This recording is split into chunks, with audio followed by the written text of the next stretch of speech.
এতিম হয়ে দিনের নবী আসলেন দুনিয়ায়।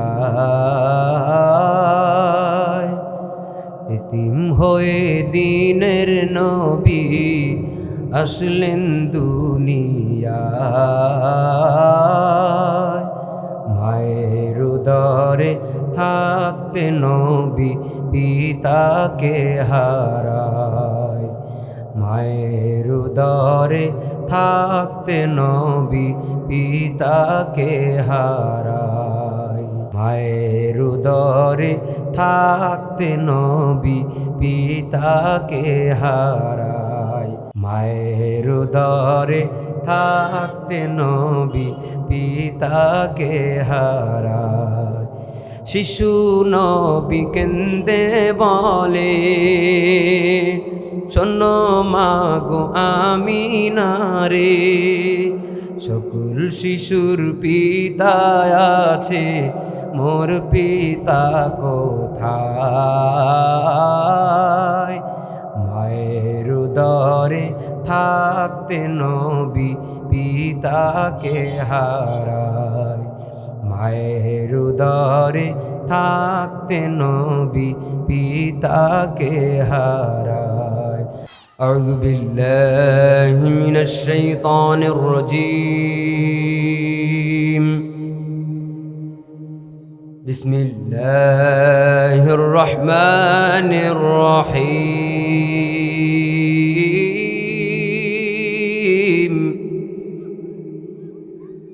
أمن هو قانت آناء الليل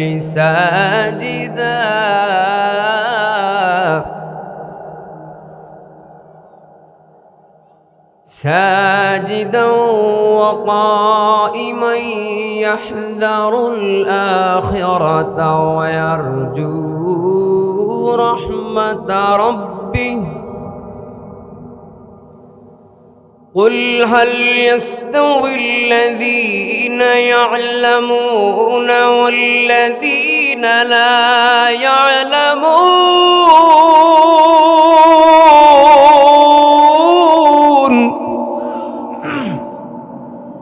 إنما يتذكر أولو الألباب।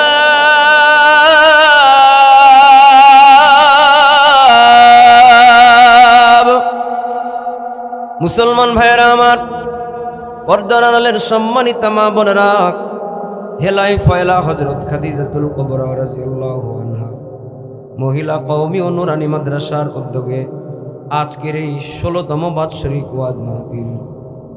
১৬ বছর আগে এই মাদ্রাসা প্রতিষ্ঠা হয়েছে। প্রতিষ্ঠাকালীন সময় থেকে এই মাদ্রাসার সাথে আমি ব্যক্তিগতভাবে পরিচিত ছিলাম। এই ১৬তম মাহফিলের বহুতম মাহফিলে আমি এখানে বক্তা হিসেবে বয়ান করেছি। এই এলাকার বহুতময় মুরব্বী এক জায়গায় হইয়া এই মাদ্রাসা প্রতিষ্ঠার জন্য মেহনত করেছিল। আমার পাশে সভাপতির চেয়ারে একজন বসে আছেন। এর আগে আরো কত সভাপতিরা এই চেয়ারেও বসা ছিল। এই মাদ্রাসার কমিটির পরিচালনা পরিষদের সদস্যবৃন্দ আছেন। ১৬ বছর আগের বিভিন্ন মেয়াদের কমিটির সদস্য যারা ছিল তারা অনেকেই আজকে এই দুনিয়াতে নাই। এই ১৬ বছরের মাহফিলের শ্রোতা হিসাবে ১৬ বছরে যারা ছিল তারা অনেকেই এই দুনিয়াতে নাই। আমরা আজকে যারা বসে আছি, আমাদের আপনজন পরিবারের মানুষেরা এই গ্রামের গোরস্থানের মধ্যে ঘুমায় আছে। হঠাৎ একদিন ডাক চলে আসবে, আমার আপনার নামটা মসজিদের মাইকে এলান হয়ে যাবে। হয়তো আগামী বছরের মাহফিলের সময় মাহফিলের আওয়াজ হয়তো শোনা যাবে, কিন্তু জমিনে বসে না, মুর্দা হইয়া কবর শুইয়া টের পাইবা, বসার তৌফিক হয়তো হবে না। আসবে মরণ কখন কোথায় কারো জানা নাই। আসবে মরণ কখন কোথায় কারো জানা নাই। জানাজার নামাজের আগে নামাজ পড়ো ভাই। জানাজার নামাজের আগে নামাজ পড়ো ভাই। তোমার জানাজার নামাজের আগে নামাজ পড়ো ভাই। রুকুকারীর সাথে আল্লাহ রুকু করতে বলে, তুমি কেন কাজে বিভোর বলো না তাহলে। রুকুকারীর সাথে আল্লাহ রুকু করতে বলে, তুমি কেন কাজে বিভোর বলো না তাহলে। দিলটা ডুবাও তিলাওয়াতে নেকি আয়াতে আয়াতে, দিলটা ডুবাও তিলাওয়াতে নেকি আয়াতে আয়াতে। কথা বলো রবের সাথে নামাজে দাঁড়াই, তোমার জানাজার নামাজের আগে নামাজ পড়ো ভাই। জানাজার নামাজের আগে নামাজ পড়ো ভাই, তোমার জানাজার নামাজের আগে নামাজ পড়ো ভাই। কথা কি ঠিক? মুসলমান ভাইয়েরা আমার, যেই মাহফিলে আমরা বসে আছি এখানে কোরআন শেখানো হয়, এখান থেকে ছেলেরা মেয়েরা হাফেজ হাফেজা হয়। যারা কোরআন শিখে আর কোরআন শেখায় এদেরকে শয়তান বড় ভয় পায়, এদেরকে শয়তান এত ভয় পায়। ও কালীগঞ্জের মানুষ, বিশেষ করে ফয়লা গ্রামের মানুষ, 1000 ইবাদতকারী আবেদ ব্যক্তি কিন্তু আলেম না। এদের কম্পিটিশনে একজন আলেম যদি দাঁড় করায় দেয়, শয়তানরে জিজ্ঞাসা করা হয়, শয়তান বাবাজি তুমি এই 1000 গায়রে আলেম আবেদ ব্যক্তির ভয় করো নাকি একটা আলেমরে বেশি ভয় করো? শয়তানের জবাব হবে, 1000 আলেমের থেকে 1000 আবেদের থেকে একজন আলেমকে আমি শয়তান বেশি ভয় করি। ফাকিহুন ওয়াহিদুন মুতাওয়াররিআন, ফাকিহুন ওয়াহিদুন মুতাওয়াররিআন আসাদ্দু আলা শাইতানু মিন আলফি আবিদ, ফজলুল আলিমি আলাল আবিদি কাফজলি আলা আদনাকুম। 1000 গায়রে আলেম আবেদ, তাদেরকে পথভ্রষ্ট করতে শয়তানের যতটুকু কষ্ট হয়, ইয়ার থেকে বেশি কষ্ট হয় একজন আলেমরে পথভ্রষ্ট করতে। সম্ভবত ইমাম আবু হানিফা রাহমাতুল্লাহির একটি কল, বা কোনো একজন হক্কানি বুজুর্গ, উনি রাস্তার থেকে বাড়ির থেকে বের হয়ে মসজিদে যাচ্ছে নামাজ পড়ার জন্য, হেঁটে হেঁটে মসজিদে যাচ্ছে। কোন একজন সুফি দরবেশ, বিশাল জুব্বা, সাদা দাড়ি, সাদা জুব্বা, সাদা পাগড়ি, হক মাওলা স্টাইলে আসছে আর কি, বিশাল বুজুর্গ ভাব। এই লোক এই বুজুর্গের সামনে দাঁড়ায় বলে যে আমি হলাম আল্লাহর ফেরেশতা, আল্লাহ আপনার সামনে আমারে পাঠাইছে, আপনি এত বড় বুজুর্গ, আপনি নামাজ পড়তে পড়তে পড়তে এত বড় কামেল হয়ে গিয়েছেন, আল্লাহ আপনাকে এত পছন্দ করেছে যে আপনি পায়ে হেঁটে হেঁটে মসজিদে নামাজ পড়তে যাবেন। এই কষ্ট আল্লাহর সহ্য হয় না, এজন্য আমি ফেরেশতারে আল্লাহ পাঠাই দিয়েছে, আপনি আমার কাঁধে উঠে চড়েন, আপনারা আমি কাঁধে করে বহন করে মসজিদে নিয়ে যাব। তো এখন এই কথা শোনার সঙ্গে এই লোকের, এই বুজুর্গের জায়গায় যদি আপনি থাকতেন কি করতেন? আপনার কি মনে হয়? এই জায়গায় যদি আমি সাধারণ মানুষ থাকতাম, তাইলে মনে মই কি হনু রে, ওরে সর্বনাশ, আমি কত বড় মাপের বুজুর্গ রে, আমার তো এখনই একটা বট গাছ তলায় আমার মাটি বাইনা করে রাখার দরকার, এলাকার মানুষের বলে দিতে হবে আমি মরলেই যেন একটা মাজার হয়ে যায়, কারণ আমি বিশাল বড় কামেল। কথা কোন ঠিক কিনা? কিন্তু এই কামসাম যারা করে তারা হলো ফাকিহুন ওয়াহিদুন মুতাওয়াররিআন আসাদ্দু আলা শাইতান মিন আলফি আবিদ। হাদিসটার ব্যাখ্যা করতে গিয়া মূলত এই উদাহরণটা আপনাদের সামনে আমি পেশ করছি। এই বুজুর্গের সামনে সাদা পোশাকধারী ফেরেশতারূপী বুজুর্গ যখন বলে আমার কান্দে চড়ে মসজিদে চলো, এখন এই নামাজি বান্দা ওর কান্দে না চড়ে, ওর অফারকে অ্যাকসেপ্ট না করে টোটাল রিজেক্ট করে দিয়ে বলে লা হাওলা ওয়ালা কুওয়াতা ইল্লা বিল্লাহ, তু ডাইরেক্টর মুখের উপরে। এখন এই ফেরেশতারূপী লোক কইল বুঝলাম না কিছু, এত বড় ফজিলতের ফেরেশতা পাইলা, লা হাওলা ওয়ালা কুওয়াতা ইল্লা বিল্লাহ কইলা। তা আল্লাহর ওলি আবারও যখন লা হাওলা ওয়ালা কুওয়াতা ইল্লা বিল্লাহ কয়, এবারে এ কয় তুমি তোমার ইলমের কারণে আজকে বেঁচে গেলে, কারণ আল্লাহর ওলি জানে যে কোন একজন মানুষ বাড়ির থেকে পায়ে হেঁটে হেঁটে মসজিদের দিকে যখন যায় তো আল্লাহর কাছে এই দৃশ্যটা এত বেশি প্রিয় যে তার প্রতি কদম গুনে গুনে আল্লাহ তাআলা ফেরেশতা দিয়ে তার সওয়াব লিখে দেয়। এখন শয়তান তো কোনোভাবেই আল্লাহর ওলিরে মসজিদ থেকে বিরত রাখতে পারে না, কোনো না কোনোভাবে শয়তান ওর কলবের ভিতরে ঢুকতে চায়। আর শয়তান জাসিমুন আলা কলবি বানি আদম, শয়তান মানুষের শিরা উপশিরার মাধ্যমে টোটাল বডির সমস্ত ইন্দ্রিয়তে ঘোরাফেরা করার সক্ষমতা। এই শয়তান যদি একবার ঘোরাফেরা করে তাহলে ইবাদতের স্বাদ নষ্ট করে দেয়, তখন নামাজ ভালো লাগে না, ভালো কাজ ভালো লাগে না, ওয়াজ মাহফিলে বসতেও ভালো লাগে না, খালি বাদাম গাছ বাদামের দোকানে যাইতে মনে চায়, বসতে তো কিছুক্ষণ পর পর পানের আসরে যাইতে মনে চায়, ঠিক কিনা? নামাজ পড়তে যায় তো সবার শেষে যায়, আবার সবার আগে মসজিদ থেকে বের হয়ে চলে আসে। কোরআনের আওয়াজ ভালো লাগে না, মাদ্রাসা দাওরা হাদিস হয়ে যাবে, মেসকাত পর্যন্ত হয়ে গেছে, সবার চোখে এটা ভালো লাগে না। কারণ আশ-শায়তানু জাসিমুন আলা কলবি বানি আদম। আল্লাহ তাআলা কোরআন শরীফে বলেন, উলাইকা হিজবুল্লাহ উলাইকা হিজবুশ শাইতান আলা ইন্না হিজবাশ শাইতানি হুমুল খাসিরুন।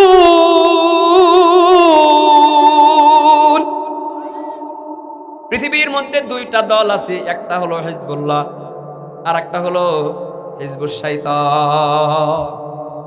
শয়তানের একটা দল আছে, আমরা কথায় কথায় বলি না শয়তানের দল কি, কাউরে ধমক টমক দিতে গিয়ে পোলাপান একসাথে দুষ্টুমি করতেছে, মুরব্বী একটা ধমক দিয়ে তাড়াই দিয়ে চলে যায়, পিছন থেকে শয়তানের দল।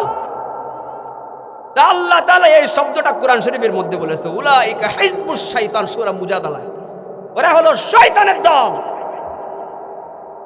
বাংলা একটা কথা আছে, নেক সুরতে ধোকা, নেক সুরতে ধোকা, অর্থাৎ সুরতটা নেক কিন্তু আসলে উদ্দেশ্য খারাপ।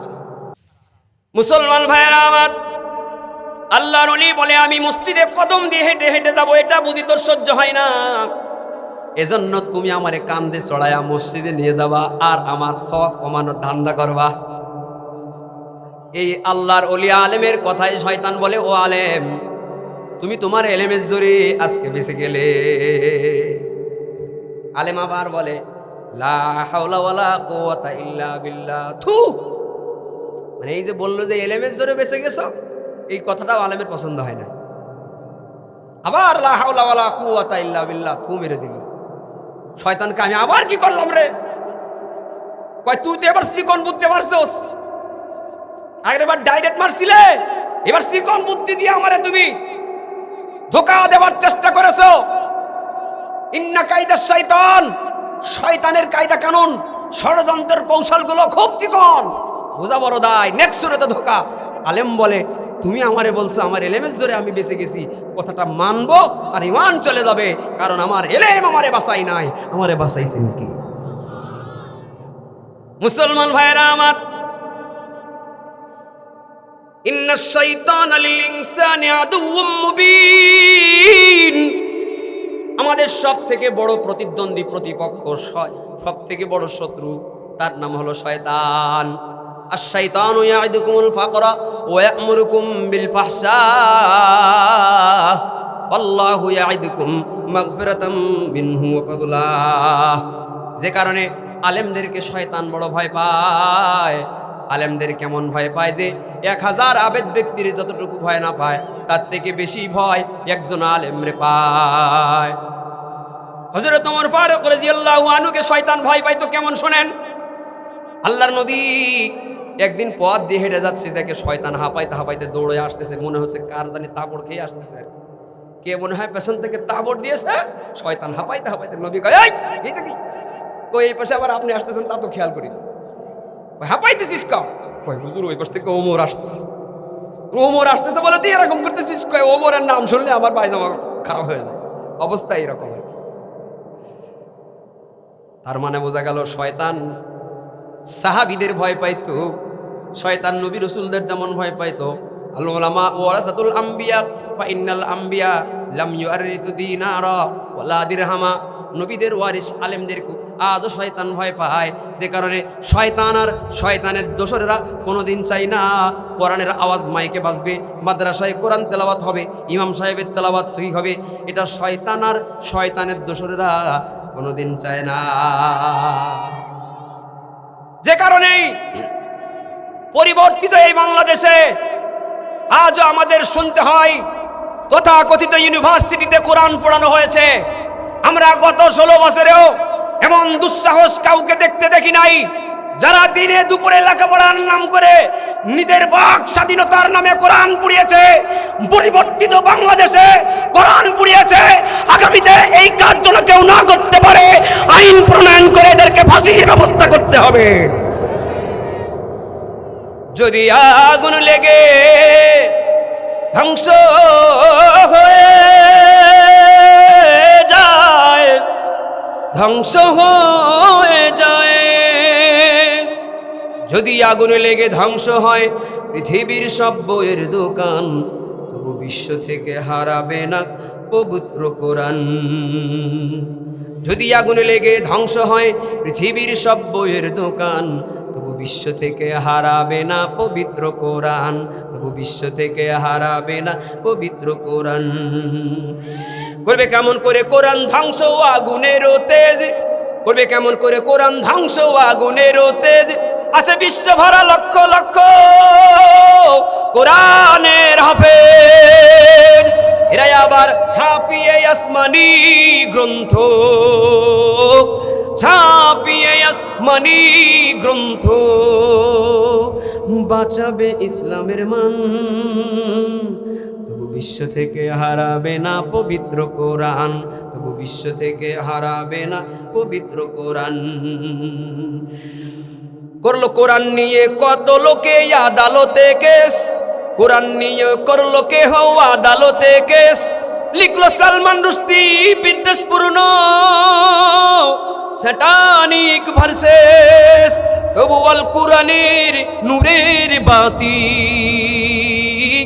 আল কোরআনের নূরের বাতি সারা বিশ্বে দীপ্তিমান, তবু বিশ্ব থেকে হারাবে না পবিত্র কোরআন, তবু বিশ্ব থেকে হারাবে না পবিত্র কোরআন। যদি আগুন লেগে ধ্বংস হয় পৃথিবীর সব বইয়ের দোকান, তবু বিশ্ব থেকে হারাবে না পবিত্র কোরআন, তবু বিশ্ব থেকে হারাবে না পবিত্র কোরআন, তবু বিশ্ব থেকে হারাবে না পবিত্র কোরআন। একজন মানুষকে শয়তান মূলত 3 সময় সব থেকে বেশি ধোঁকা দেয়। আমার পরে আজকে যিনি আলোচনা করবেন আব্দুল বাতেন কাসিমি সাহেব দামাত বারকাতুহুম। কালীগঞ্জের মানুষ তো সবাইরে চিনে না, চিনলে মূল্যায়ন করত। বাংলাদেশে যারা তারে চিনে এরকম বহুত মাঠ লাগে তার বয়ান শোনার জন্য। কালীগঞ্জের মানুষ সবাইরে চিনে না, এটা আমাদের ব্যর্থতা। মানে আমি আমাকে বলতেছি, আগে আমাদের ব্যর্থতা যে আমরা এরকম হক্কানি আলেমদেরকে কালীগঞ্জবাসীর সাথে পরিচিত করাতে পারি না। তবে সামনে এই দিন আর থাকবে না ইনশাআল্লাহ। বাংলাদেশের টপ লেভেলের বড় বড় আলেমরা কালীগঞ্জে আগমন করবে ইনশাআল্লাহ। যাই হোক, আলোচনা তিনিই করবেন, আমি আপনাদের এলাকার সন্তান। কিছু দোয়া নেওয়ার জন্য হুজুর আসার আগ পর্যন্ত কিছু কথা বলা। শয়তান একজন মানুষকে জীবনে 3টা সময়ে ধোঁকা দেয়।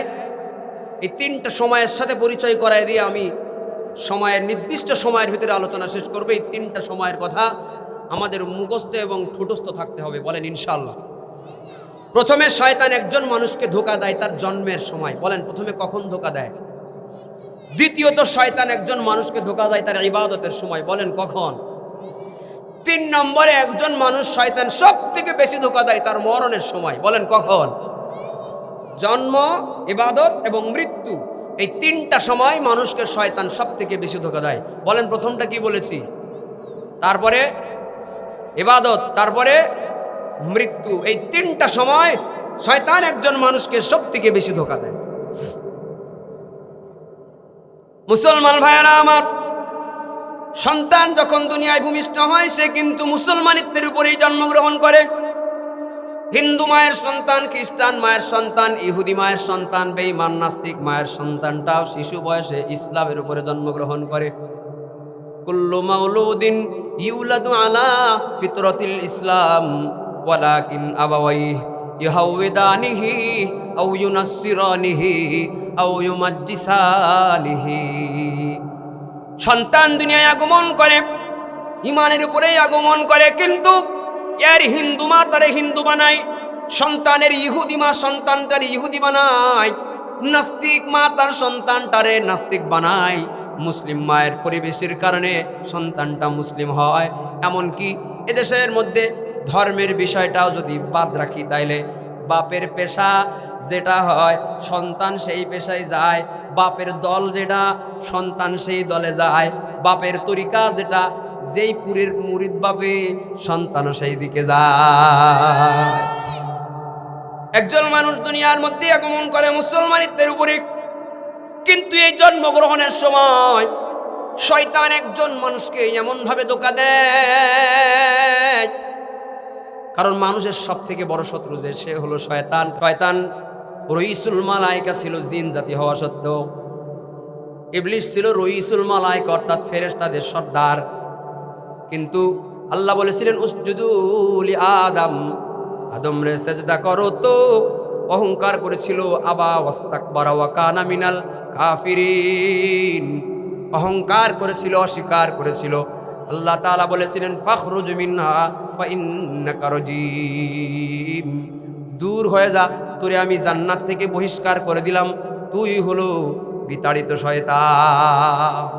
রজিম, রজিম আমরা পড়ি না আউযু বিল্লাহি মিনাশ শাইতানির রজিম, রজিম মানে হলো বিতাড়িত, বহিষ্কৃত।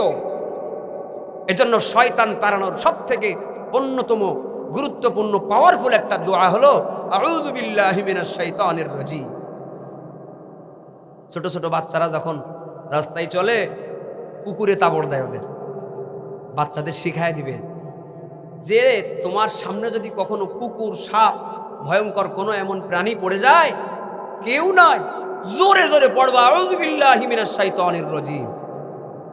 দেখবেন বাচ্চাই যদি এই আমল করে, তো ওই আক্রমণ থেকে আল্লাহ তাকে হেফাজত করে। কারণ একজন পশুর মধ্যে শয়তান ভর করে, এই পশুটা মানুষকে ক্ষতি করার চেষ্টা করে। কারণ মানুষের সব থেকে বড় শত্রু কে? সবাই বলেন। শয়তানের দোস্ত আছে আমাদের? শয়তান কি আমাদের কারো দোস্ত নাকি? না, শত্রু। আল্লাহ নিজেই বলে দিয়েছেন ইন্না শাইতান আলিল ইনসানি আদুউম মুবিন, শয়তান মানুষের জন্য প্রকাশ্য শত্রু না গোপন? শয়তান কি গোপন শত্রু না প্রকাশ্য? প্রকাশ্য শত্রু। যেহেতু শয়তান মানুষের প্রকাশ্য শত্রু, এই জন্য শয়তান কখনোই চায় না একটা বনি আদম দুনিয়ায় আগমন করুক। যে কারণে একজন বনি আদম মায়ের গর্ভে যখন গর্ভ থেকে দুনিয়ায় ভূমিষ্ঠ হয়, এই সময় শয়তান এই সন্তানটারে বিভিন্নভাবে এই সন্তানটাকে ক্ষতি করার চেষ্টা করে, মন্ত্র পড়ে। দেখেন না, গুসাইরা, কবিরাজরা, শিরকি কারবার করে যারা, এরা কত মন্ত্র পড়ে। অমুকের বাপের নাম, তার মায়ের নাম, অমুকের জাতির নাম, অমুক পীরের নাম, অমুক ক্ষীরের নাম, অমুক এই নাম, সেই নাম, মাজারের নাম, অমুক তমুক দিয়ে ইত্যাদি ইত্যাদি করতে পড়তে পড়তে কমায় দাও, পড়তে পড়তে পড়তে নিঃশ্বাস শেষ হয়ে যায়। আমি বহুত মন্ত্র পড়া দেখছি আর কি। এই মন্ত্র দিয়ে ফু মারে একটা, যেন তাবিজে কাজ হয়। ঠিক আছে, কি কথা ঠিক না? এটা হলো শয়তানের স্টাইল। এটা কার স্টাইল? এটা শয়তানের স্টাইল। মানুষ মরে যাওয়ার সময় মাথার গোড়ায় বসে শয়তান এই কাম করে। মানুষ জন্মের পরেও শয়তান মানুষের মাথার গোড়ায় বসে বসে এই কুমন্ত্রগুলো পড়ে।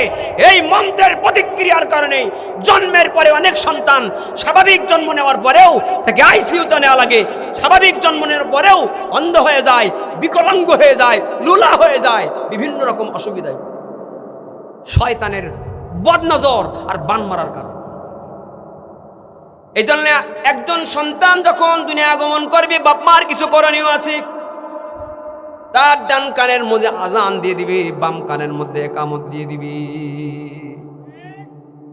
সন্তানের কানের মধ্যে যদি আজান দেওয়া হয়, আজান শয়তান বড় ভয় পায়। আজান শয়তানের সহ্য হয় না। দেখবেন এই যে হাসপাতাল মসজিদে যদি কখনো আজান দেয়, আশেপাশে যদি কুত্তা থাকে, আজানের সময় কুত্তা একটা হুইসেল দেয়। কথা কর, এত টাইম তো তুই বেচারা হুইসেল টুইসেল কিছু দিলি না, আজানের সময় তুই কেন চিল্লাই উঠলি? মুরব্বীরা বলছে শুনছি, আজান দিলে শয়তান যত দূর পর্যন্ত আজানের আওয়াজ যায় তত দূরের মধ্যে শয়তান কোনো নিরাপদ জায়গা পায় না, ওর গায়ের মধ্যে জ্বালা পড়া শুরু হয়ে যায়। তো এখন মসজিদের রাজধানী, বাংলাদেশের রাজধানী, বাংলাদেশের গ্রামগঞ্জে মসজিদের আজানের আওয়াজ ছাড়া দেশের 1 ইঞ্চি জায়গাও তো নাই। এখন এত অল্প সময়ে শয়তান আজানের আওয়াজ নাই এমন জায়গা কোন জায়গায় খুঁজে পাবে? এই জন্য শুনছি কুকুরের পেছন দিয়ে নাকি ওর পেটের ভিতরে ঢুকে বসে থাকি। আর শয়তানু ইন্নাশ শাইতানা লিল ইনসান আদুউম মুবিন। এত সময় কুকুর তুই কোনো কথা কইলি না, এখন মিলের ওই হুইসেলের মতো ভু ভু করে শুরু করিস কেন? কারণ শয়তান তোর উপরে ভর করেছে, ঠিক কিনা বলেন? এজন্য শয়তান আজান বড় ভয় পায়, একামত বড় ভয় পায়। এজন্য একজন সন্তান, বাচ্চা যখন দুনিয়ায় আগমন করে, এই সন্তানের কানের মধ্যে দিতে হবে আজান। হাসপাতাল তো পাশে আছে, না বইলাও পারে না, দুঃখের কথা মনে পড়ে যায়। হাসপাতালের মধ্যে যদি কোনো সন্তান ভূমিষ্ঠ হওয়ার সময় একটু সিরিয়াস অবস্থায় তার মা চলে যায়, টেনশনের কারণে, যদিও বাচ্চাটা সিজারের মাধ্যমে হোক অথবা ইজি ডেলিভারি খুব কষ্টসাধ্য প্রক্রিয়ার মাধ্যমেও হয়তো একটু কষ্ট যদি হয়তো এই সন্তানের কপালে আর আজান একামত জোটে না। কারণ ওই মা বাঁচবে কি মরবে, কোন হাসপাতালে নেওয়া লাগবে, কয় ব্যাগ রক্ত দেওয়া লাগবে, এই সন্তানরে এখন কোন আইসিইউতে দেওয়া লাগবে, কোন ঔষধ দেওয়া লাগবে, কোন স্যালাইন দেওয়া লাগবে, কোন ডাক্তার দেখানো লাগবে, এই নানান চিকিৎসাজনিত প্রক্রিয়ার কারণে আমাদের দেশের বহু সন্তানেরা জন্মের পরে বাপ মায় তারে প্রথম ঠকানো যে ঠকায়, ওর কানে আজান একামত দেয় না। কথা বলেন ঠিক কিনা? একটা সন্তান দুনিয়ায় আগমনের পরে কান্দে, কান্নার তো বহুত কারণ আছে, এমনি এমনি কেউ কান্দে না, আরে কান্দানো হয় তাই কান্দে। হাদিস শরীফে এসেছে, প্রথম কারণ হলো সন্তান আল্লাহর কাছে বলে, আল্লাহ মায়ের গর্ভে পবিত্র জায়গায় জান্নাতি মতো ছিলাম, ভালোই তো ছিলাম, কোনো পাপের কোনো সম্ভাবনাও ছিল না, এমন জাইলি যুগে আসলাম, এই কেন তো উঠতে বসতে অনিচ্ছা সত্ত্বেও গুনাহ হয়ে যায়, গুনার ভয়ে সন্তানটা কান্দে। আর এই অবস্থায় যদি এই সন্তানের কানে আজানের আওয়াজটা অন্তত পৌঁছায়, এই সন্তান অতটুকু বুঝতে পারে, ফেরেশতারা ওরে সান্ত্বনা দিয়ে বলে, তোর টেনশন নাই, তুই আসছিস দুনিয়াতে ঠিক আছে, কিন্তু একটা মুসলিম মায়ের গর্ভে আসছিস, তোর টেনশন নাই, তুই ইচ্ছা না করলেও তুই মুসলমান হয়ে যাবি। এতটুকু সান্ত্বনাটা অন্তত সন্তানকে দেওয়া যায়। কিন্তু কপাল পোড়া ওই বাপ মা যারা নিজের সন্তান প্রথম যে হকটা তার ছিল আদায় করতে পারে নাই, যে কারণে আজান একামত দেয় নাই, কুলাঙ্কার হয়, বদমাইশ হয়, বাপ মার সঙ্গে বেয়াদবি করে। কথা বলেন ঠিক কিনা? আমরা কথা কি রাগ হচ্ছেন আপনারা? এগুলো বলাই তো আমাদের কাজ।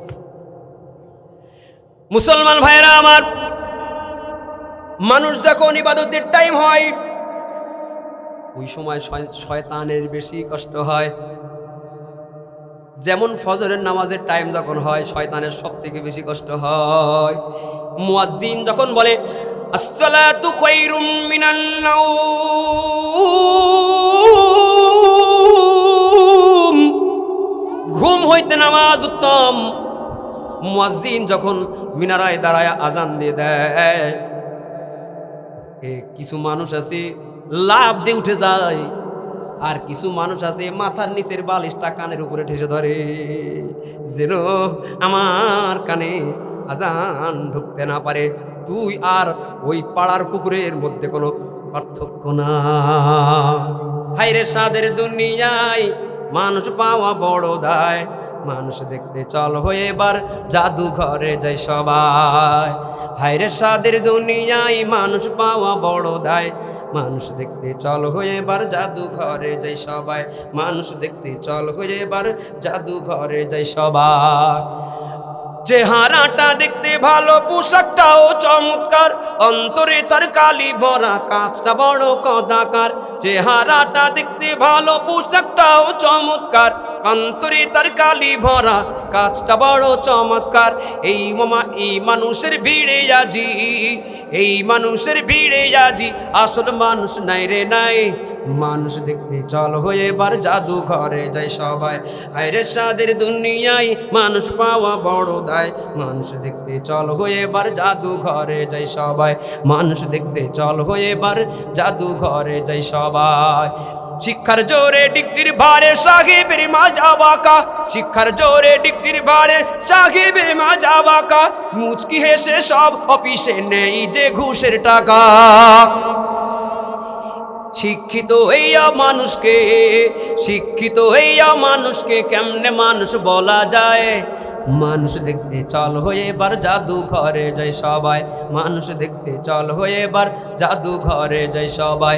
হাইরে সাদের দুনিয়ায় মানুষ পাওয়া বড় দায়, মানুষ দেখতে চল হয়ে এবার জাদু ঘরে যাই সবাই, মানুষ দেখতে চল হয়ে এবার জাদু ঘরে যাই সবাই। ফজরের আজান যখন দিয়ে দেয় মানুষ নামাজ পড়তে আসতে চায়, কিন্তু মাথার গোড়ায় শয়তান বসে যায়। শয়তান বসে বসে, গরমকাল যদি হয় তাহলে আরো বেশি ঠান্ডা এসির মতো বাতাস দেয়। সারা রাতের ঘুমের তত মজা নাই, ফজরের আজানের পরের থেকে নামাজের টাইমটুকু ঘুমানোর যত মজা।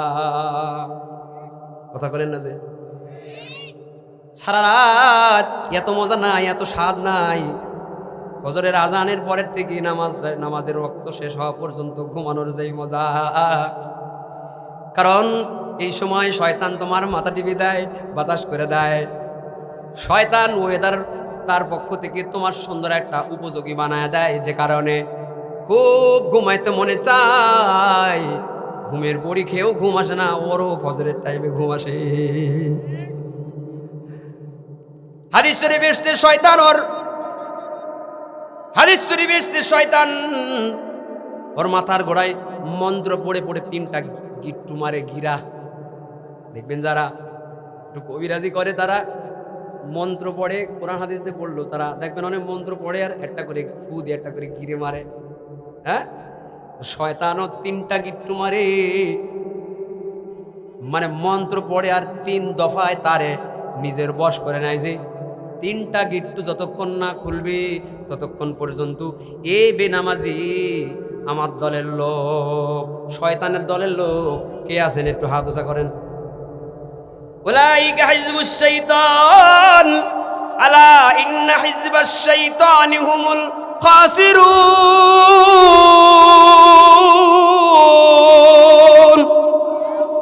ওরা সব শয়তানের দল, শয়তানের দল সব ক্ষতিগ্রস্ত।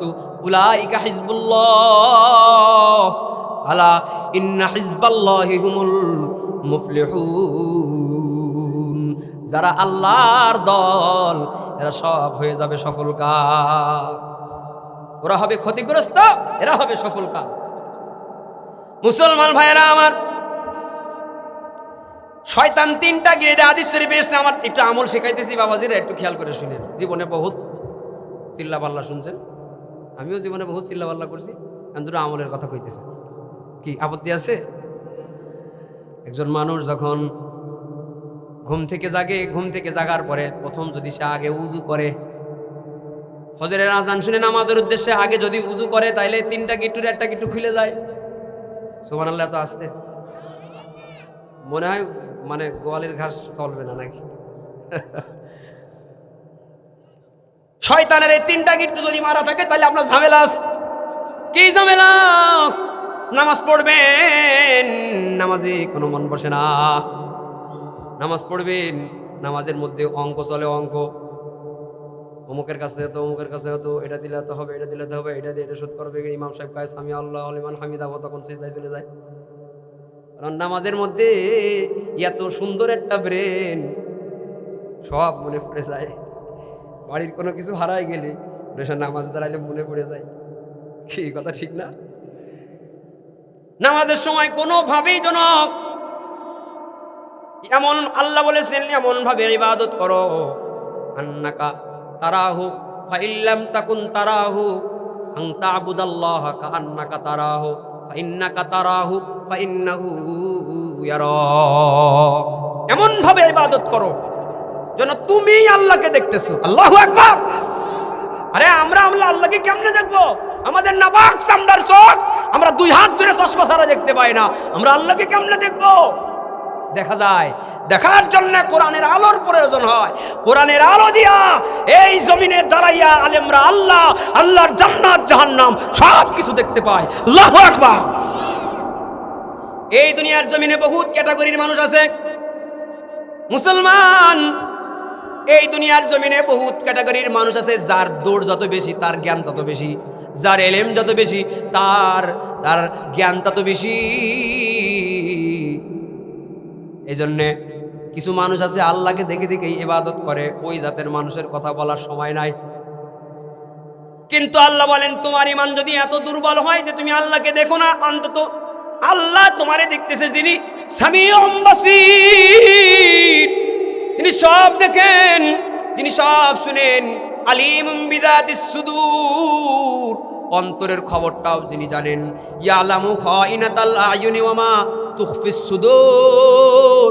ও দাড়ি পাকা মানুষ, বুড়া হয়ে যাওয়া মানুষ, নাতিপুতি হয়ে গেছে, নানা হয়ে গেছো, দাদা হয়ে গেছো, ইয়ার পরেও চশমার ফাঁক দিয়ে চোখের গুনাহ করো।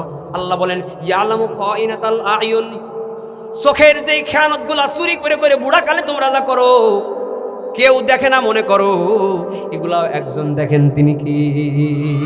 তুমি তো জানো না মন ক্ষমতাশালী সে কত, তুমি তো জানো না মন ক্ষমতাশালী সে কত।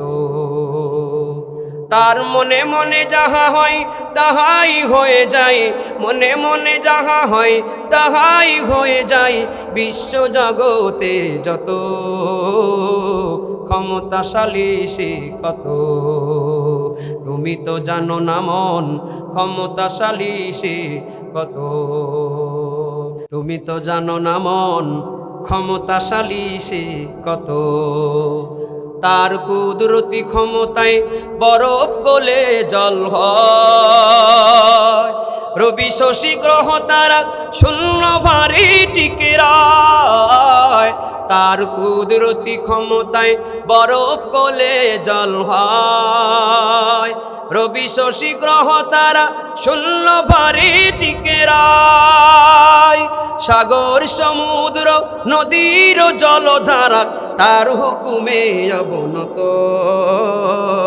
ক্ষমতাশালী সে কত, তুমি তো জানো না মন ক্ষমতাশালী সে কত।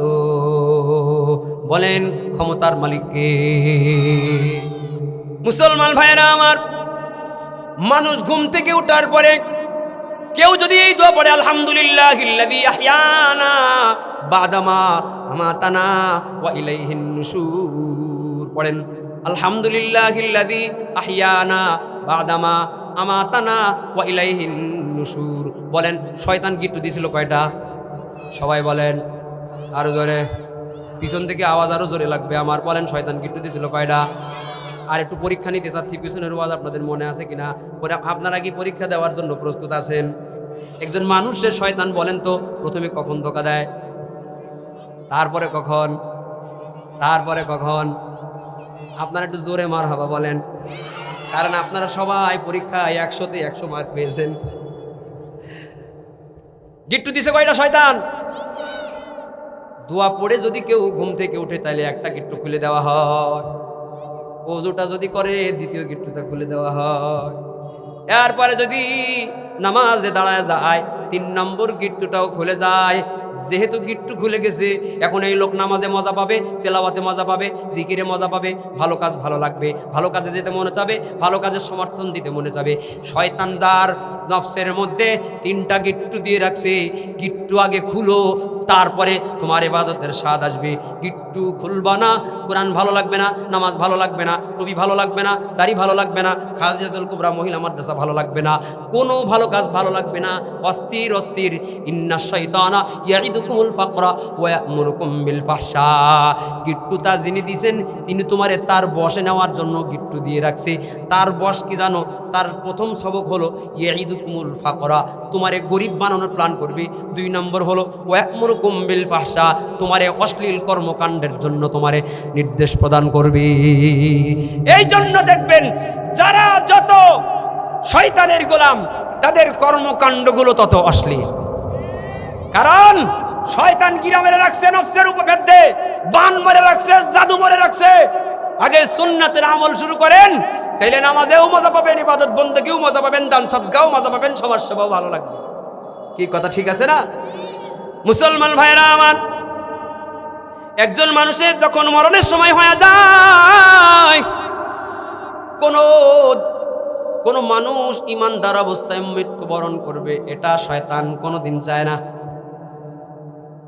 আর শয়তান এটাও জানে কোন একটা ছেলে বা মেয়ে যদি এই খাদিজাতুল কুবরা রাদিয়াল্লাহু আনহা মহিলা মাদ্রাসায় ঢুকে যায়, ও হয়ে যাবে আলেম, ও হয়ে যাবে আলেমা, ও হয়ে যাবে হাফিজ, ও হয়ে যাবে হাফেজা। একজন আলেম শয়তানের কাছে কয়জন গায়রে আলেমের ওজনের?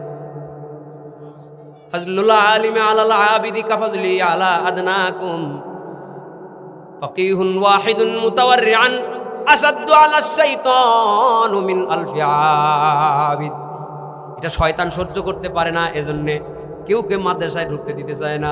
এজন্য কিছু লোক পরে মাদ্রাসা ছেলেমেলে শয়তান, মাদ্রাসার ছেলেমেলে খুব দুষ্টু, এরকম কথা কয় কিনা?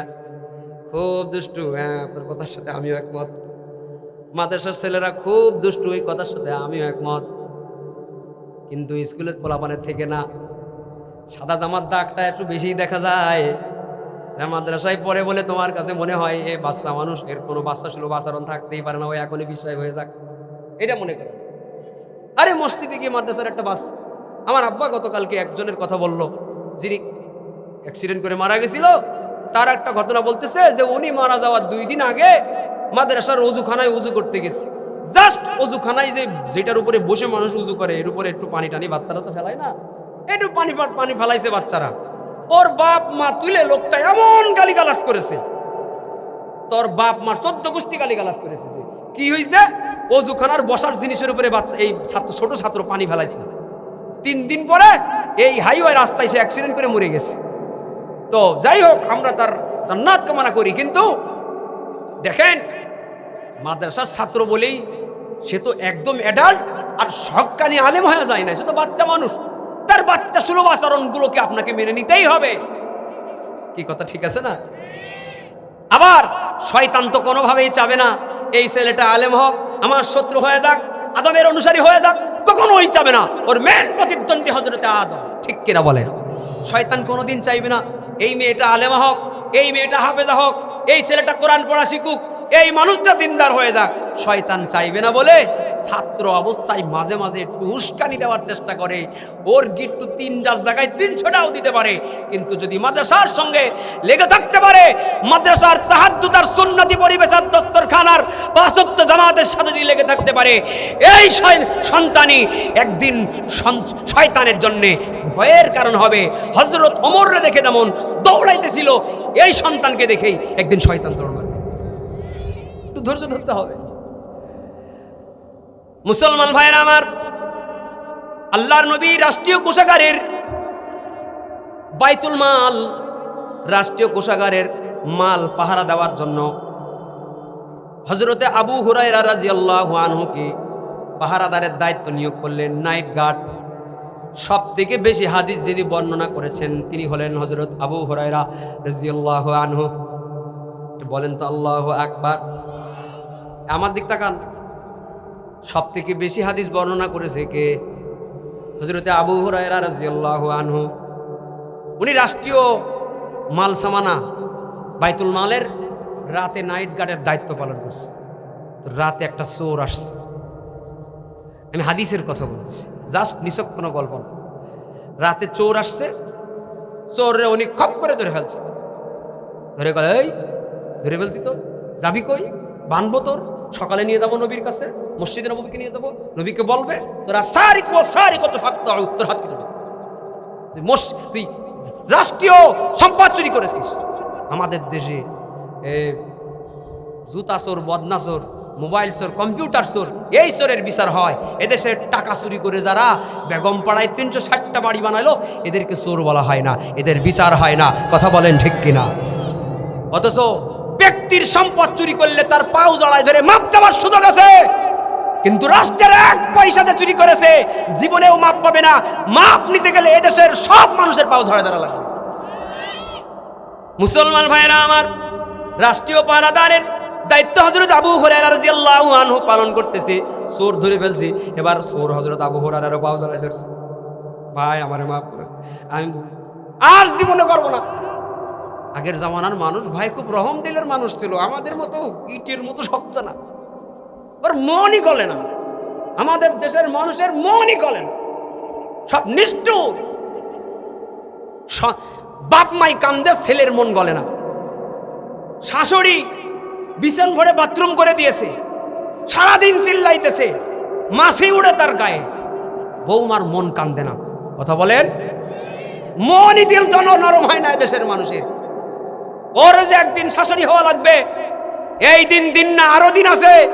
এই দিন নিয়ে যাবে সেই দিনের কাছে।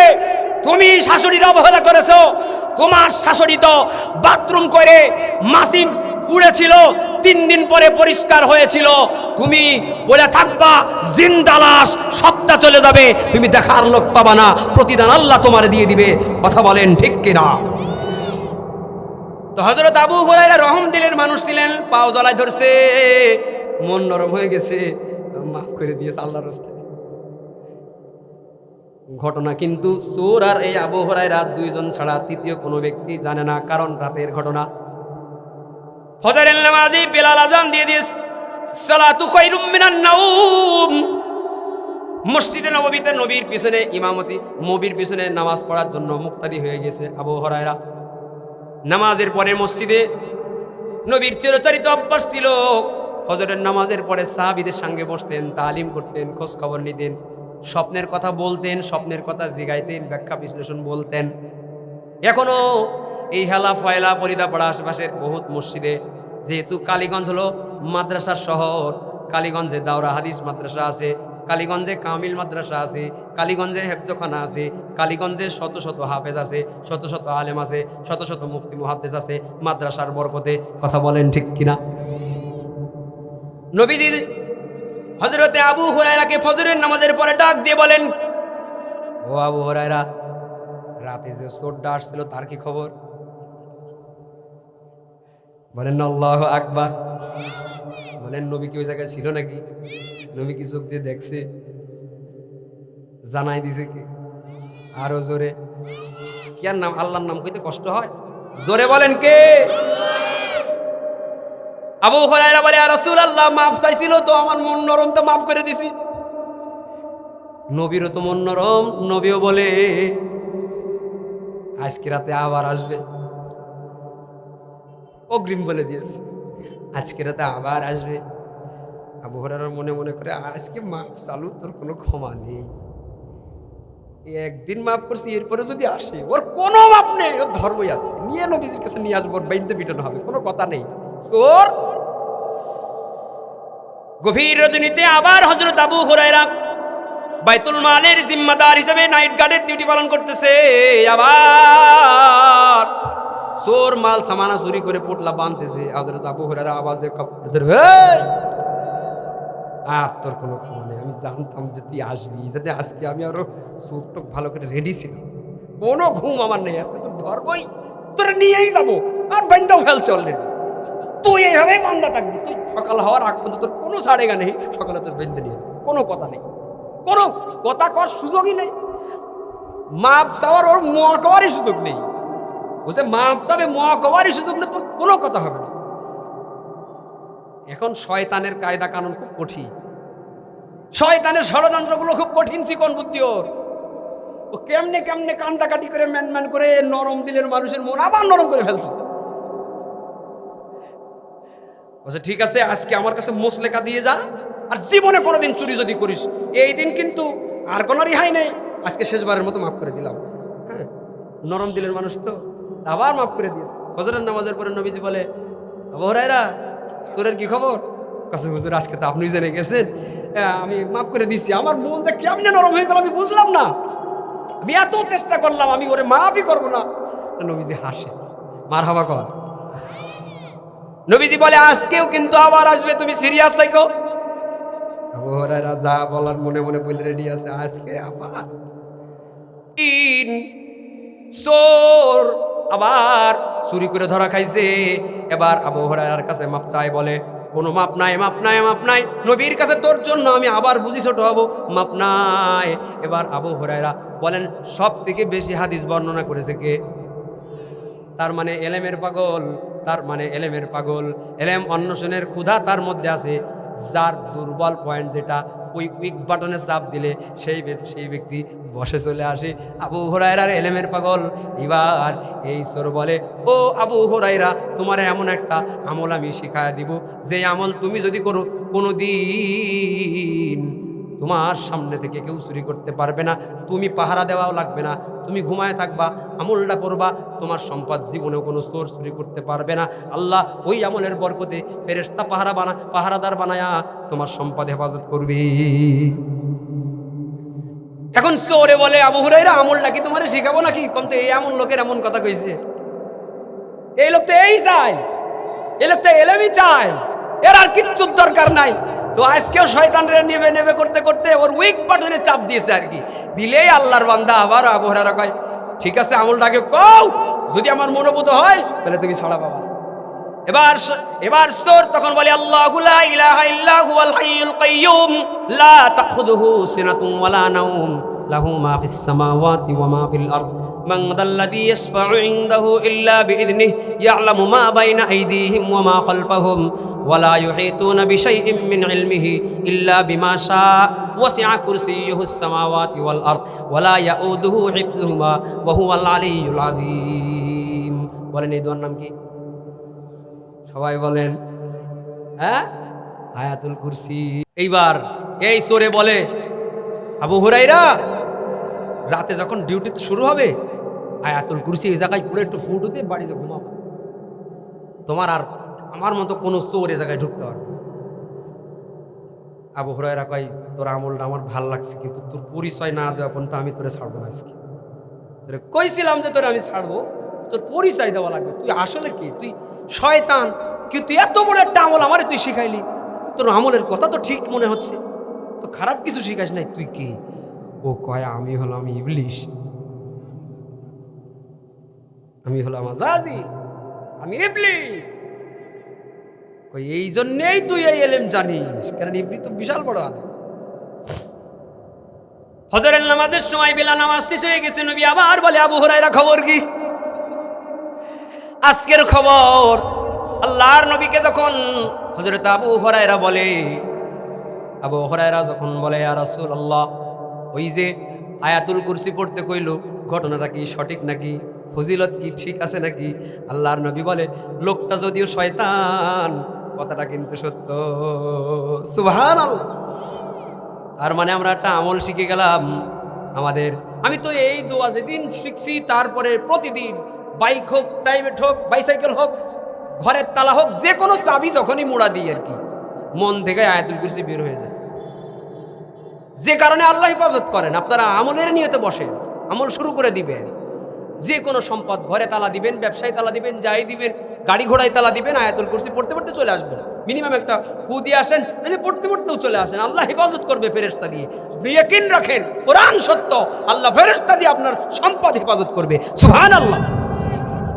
মুসলমান ভাইয়েরা আমার, মানুষের যখন মরণের সময় হয়ে যায়, শয়তান এই লোকটাকে ধোঁকা দেওয়ার জন্য শেষ অস্ত্র ব্যবহার করে।